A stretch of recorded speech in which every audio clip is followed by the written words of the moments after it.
Kesehatan dari Poltekkes Kemenkes Ternate. Di sini saya akan menjelaskan prosedur pemeriksaan pasien diagnostis dan laboratorium. Yang pertama BNO atau IVP dan USG ginjal. Yang kedua persiapan spesimen urin dan darah untuk pemeriksaan analisa urin dan elektrolit.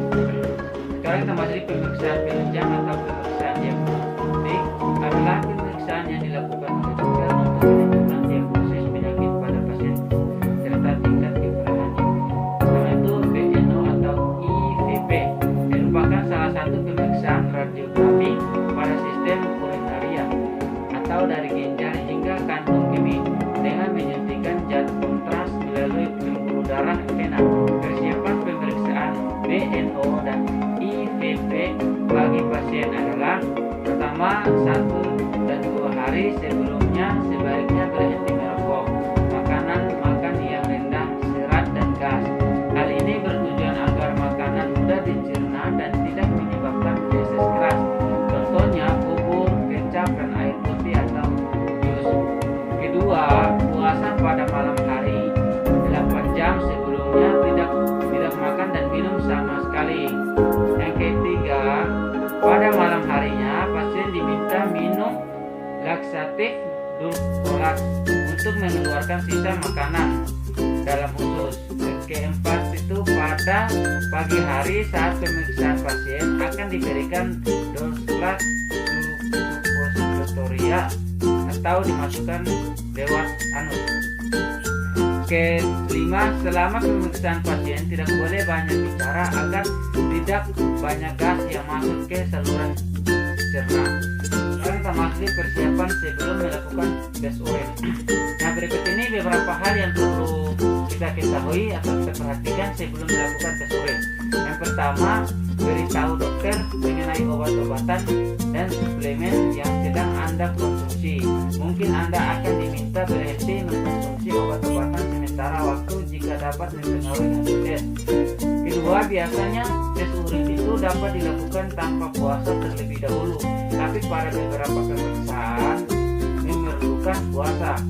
Ketiga, hindari melakukan hubungan seksual minimal 1 hari sebelum Anda melakukan tes urin karena dikhawatirkan dapat mempengaruhi hasil. Sekarang kita masuk di prosedur tes urin. Nah, pengambilan sampel urin ini yang sering digunakan adalah metode blend bucket.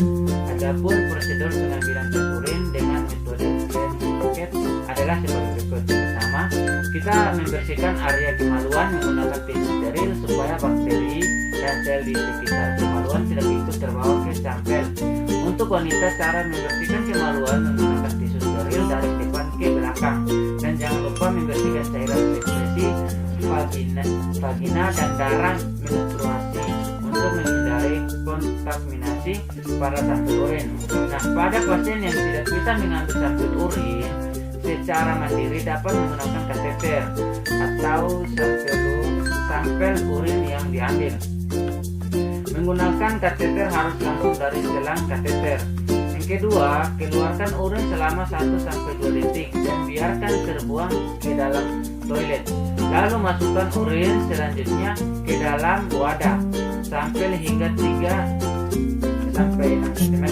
Yang ketiga, tutup rapat wadah sampel urin untuk menghindari kontaminasi dari luar dan bersihkan bagian luar wadah urin menggunakan tisu steril. Jangan lupa untuk mencuci tangan setelahnya.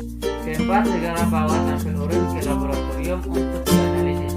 Sekarang kita masuk di pemeriksaan spesimen darah.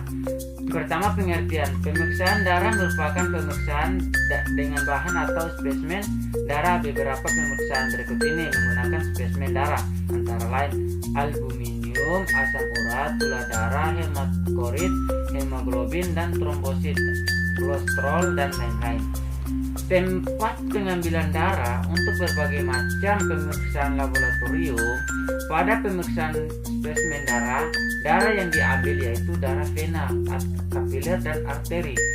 Yang pertama, darah vena, 2 darah kapiler, 3 darah arteri.